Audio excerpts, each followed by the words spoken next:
श्रोताओं, आज हम बात करेंगे रक्त अल्पता की यानी एनीमिया की। एनीमिया एक बहुत ही सामान्य सी एक समस्या है, पर फिर भी अक्सर हम इसको नज़रअंदाज कर देते हैं। गांवों में तो ये काफ़ी कॉमन है, खासकर गर्भावस्था के दौरान अगर खून की कमी है तो ये एक बड़ी गंभीर स्थिति पैदा कर सकती है। तो हमने सोचा कि आपको इस पर एक विशेषज्ञ राय दी जाए, इसके विभिन्न पक्षों पर आपको और जानकारी दी जाए। तो इसके लिए हमने आमंत्रित किया है आकाशवाणी के स्टूडियो में प्रोफेसर डॉक्टर संजीव जी को, जो हेमेटोलॉजी विभाग SGPGI में अपनी सेवाएं दे रहे हैं। आपका सिकल सेल एनीमिया पर काफ़ी काम है, आप इनको आकाशवाणी पर भी सुनते रहते हैं। तो एक बार फिर से हम स्वागत करते हैं डॉक्टर संजीव जी का। बहुत बहुत आपका स्वागत है डॉक्टर साहब। धन्यवाद जी।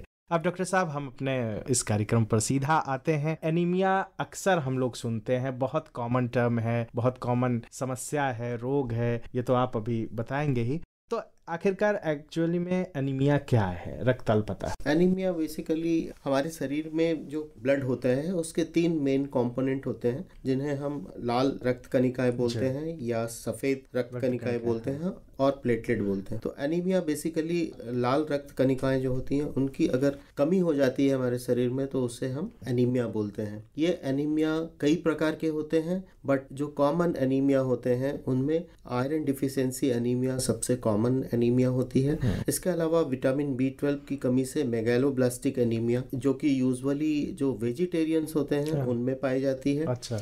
इसके अलावा कुछ हीमोग्लोबिनोपैथीज होते हैं, जैसे कि थैलेसीमिया, सिकल सेल, उनमें एक एनीमिया होता है जो कि एक माइक्रोसाइटिक हाइपोक्रोमिक एनीमिया की वैरायटी होती है। और कुछ लोगों में जैसे कि टीबी के मरीजों में या क्रॉनिक किडनी डिजीज के मरीजों में एनीमिया ऑफ क्रॉनिक डिजीज होती है। तो ये कुछ कॉमन टाइप के एनीमिया है जो हम लोग यूजुअली देखते हैं। आयरन डिफिशियंसी एनीमिया एक बहुत कॉमन समस्या है जो कि नॉर्मली यंग फीमेल्स में सबसे ज्यादा देखने को मिलती है। अगर हम उनकी इसकी सीवियरिटी देखें तो ऑलमोस्ट 50-60% फीमेल्स जो हैं आयरन डिफिशियंसी एनीमिया से ग्रसित हैं। और इसके कई रीजन हैं, जिसमें न्यूट्रिशन, वर्म इन्फेक्शन या किसी भी तरह का शरीर से ब्लड का लॉस, ये कॉमन रीजन है इस चीज के लिए। डॉक्टर साहब, किसी को एनीमिया है तो पता कैसे चलेगा कि इसको खून की कमी हो गई? एक सिंपल कंप्लीट ब्लड काउंट करके हम पता कर सकते हैं, जिसको हम CBC बोलते हैं। उससे हम पता कर सकते हैं कि किसी को एनीमिया है या नहीं। या एक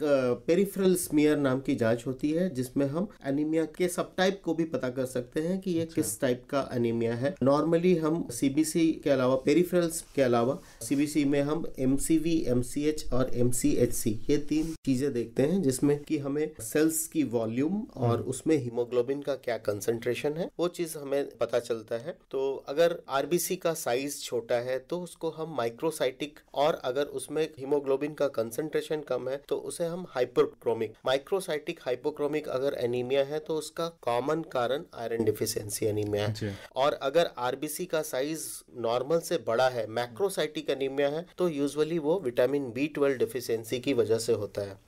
एनीमिया का, जैसा कि आपने बताया, जहां तक मुझे बात पता चल रही है कि आयरन की कमी से ही एनीमिया नहीं होता है, और भी चीजों की समस्या होगी तो एनीमिया हो सकता है। आयरन की कमी सबसे कॉमन कॉज है। आयरन डिफिशियंसी एनीमिया सबसे कॉमन एनीमिया है, बट एनीमिया के कई कॉजेज होते हैं। और iron deficiency anaemia, vitamin B12 की deficiency, anaemia of chronic disease, ये सबसे कॉमन एनीमिया है। लेकिन इसके अलावा भी एनीमिया के हजारों कारण हैं। जी डॉक्टर साहब, हमारी जो पॉपुलेशन है खासकर उत्तर प्रदेश में, यहाँ पर किस पॉपुलेशन को, किस एज ग्रुप में आप अपनी OPD में या अपने जो है स्पेशलिटी है आपकी, वहाँ पर देखते हैं? स्पेशली यंग फीमेल्स में ये प्रॉब्लम सबसे ज्यादा प्रिवेलेंट है। बेसिकली जब फीमेल्स में उनको अगर मासिक बहुत ज्यादा आता है, जिसे हम मेनोरेजिया बोलते हैं, तो ऐसे फीमेल्स में आयरन डिफिशियंसी एनीमिया होना बहुत कॉमन है। और अगर वो अच्छा न्यूट्रिशन नहीं लेती हैं, खाने पीने में अगर वो आयरन रिच चीजों का इस्तेमाल नहीं करती हैं,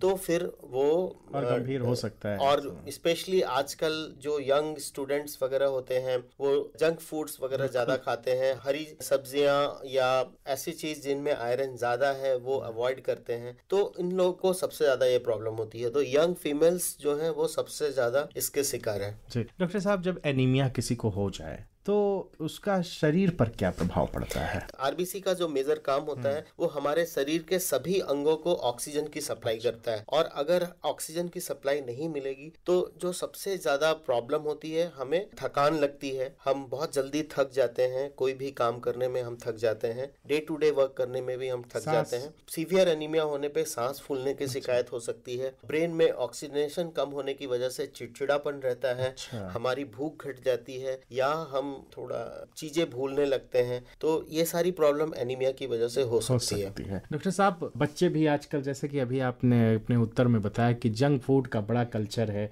वो चाहे यूथ हो या टीनेजर हो, तो बच्चों में भी और टीनेजर में भी क्या एनीमिया देखने को मिल रही है? यस, जो बच्चे इवन मेल चाइल्ड्स, उनमें भी जंक फूड की वजह से उनको सही मात्रा में आयरन नहीं मिलने की वजह से एनीमिया देखने को मिलता है। बट ऐसे जो बच्चे हैं उनमें डेफिनेटली हमें जेनेटिक कॉज जरूर रूल आउट करना चाहिए। एक सिंपल टेस्ट के द्वारा हम इस चीज को रूल आउट कर सकते हैं। अगर सीबीसी में अगर माइक्रोसाइटिक हाइपोक्रोमिक एनीमिया आ रही है तो ऐसे बच्चों को, अगर हमें और कोई रीजन नहीं लग रहा है, न्यूट्रिशन वाइज भी वो बच्चा बिल्कुल ठीक है, तो हमें एक HPLC की जांच के द्वारा थैलेसीमिया कैरियर स्टेटस या सिकल सेल की कैरियर स्टेटस को जरूर रूल आउट करना चाहिए। तो HPLC एक सिंपल टेस्ट है जिसे हम हाई परफॉर्मेंस लिक्विड क्रोमेटोग्राफी बोलते हैं। ये टेस्ट सारे मेडिकल कॉलेजेस में ये टेस्ट अवेलेबल है, इवन प्राइवेट लैब्स में भी ये टेस्ट अवेलेबल है। एक सिंपल टेस्ट से हम थैलेसीमिया कैरियर स्टेटस का डिटेक्शन कर सकते हैं। साथ ही साथ सारी प्रेग्नेंट फीमेल्स को अपने फर्स्ट विजिट में HPLC की जांच करनी चाहिए, ताकि अगर किसी भी तरह का थैलेसीमिया कैरियर स्टेटस है तो एटलीस्ट हम प्रीनेटल डायग्नोसिस कर सके कि गर्भ में जो बच्चा पल रहा है वो कहीं थैलेसीमिया का कैरियर तो नहीं है। जी डॉक्टर साहब, देखा जाता है, जैसे अभी आपने गर्भावस्था की बात की, तो गर्भावस्था के दौरान एनीमिया हो जाता है कि वो एनीमिया होती है बाद में गर्भावस्था में पता चलता है? गर्भावस्था में एक फिजियोलॉजिकल एनीमिया होता है, क्योंकि हार्मोन्स के इफेक्ट से हमारे बॉडी का जो फ्लूइड कंपोनेंट है वो बढ़ जाता है। तो एक फिजियोलॉजिकल एनीमिया गर्भावस्था में होना नॉर्मल बात है। बट अगर कोई भी अंडरलाइंग इस तरह की प्रॉब्लम है, जैसे मरीज जो है वो थैलेसीमिया कैरियर है, उसको कोई अंडरलाइंग आयरन डिफिशिएंसी एनीमिया चल रही है, तो वो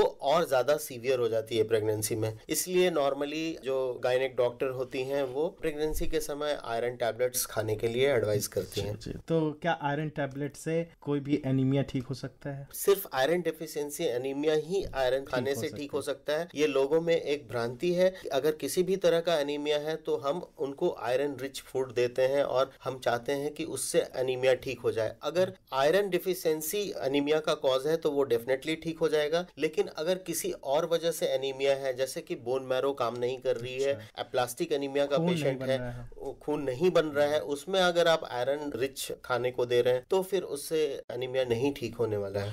जी, तो जैसे कि आपने बताया कि कुछ कैंसर भी ऐसे हैं जिनसे एनीमिया होता हो। बहुत सारे कैंसर्स हैं जिनमें कि जीआई ब्लड लॉस होता है, जैसे कि गैस्ट्रिक कैंसर है, कोलोन कैंसर है, इसमें थोड़ा थोड़ा ब्लड लॉस हमेशा होता रहता है, तो ऐसे लोग एनीमिक होते हैं। इसके अलावा एनीमिया, कैंसर पेशेंटों में एनीमिया ऑफ क्रॉनिक डिजीज की प्रॉब्लम होती है, जिसकी वजह से बोन मैरो का इन्वायरमेंट ऐसा होता है कि वो बहुत अच्छे से ब्लड नहीं बना पाता है, और इस चीज को हम एनीमिया ऑफ क्रॉनिक डिजीज बोलते हैं। तो एनीमिया ऑफ क्रॉनिक डिजीज ज्यादा कॉमन है कैंसर के मरीजों में। जी डॉक्टर साहब, आपने इतनी अच्छी बातें बताई एनीमिया के, आप सिकल सेल के एक्सपर्ट भी हैं। सिकल सेल एनीमिया के बारे में भी निश्चित तौर पर हम आपसे चाहेंगे कुछ प्रकाश डालें। सिकल सेल एनीमिया एक खास तरह का एनीमिया है, स्पेशली ये हमारे जनजातीय पॉपुलेशन में ज्यादा देखने को मिलता है, जिसमें कि एक खास म्यूटेशन की वजह से बीटा चेन ऑफ हीमोग्लोबिन में 26 नंबर पोजीशन में ग्लूटामिक एसिड फैलाइन में कन्वर्ट होने की वजह से ये चेंज होता है। और इस बीमारी में जब भी हमारे शरीर में किसी भी तरह का स्ट्रेस सिचुएशन होता है, चाहे शरीर में पानी की कमी हो जाए या शरीर में कोई इन्फेक्शन हो जाए, तो हमारे जो लाल रक्त कणिकाएं होती हैं वो सिकल सेल में कन्वर्ट हो जाती हैं, और वो हमारे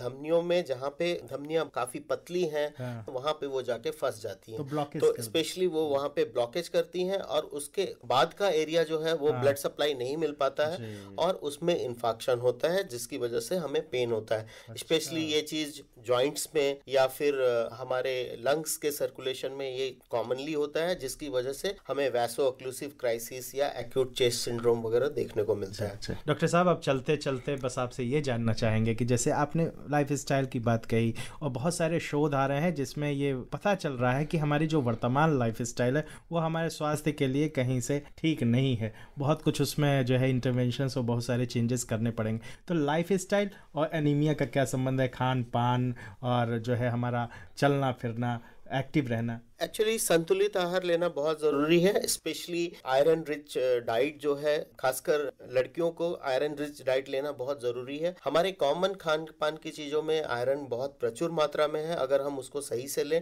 बट हरी सब्जियां अवॉइड करना या ऐसी चीजें जिनमें आयरन ज्यादा है उसको अगर हम अवॉइड करते हैं तो फिर ये देखने को मिलता है।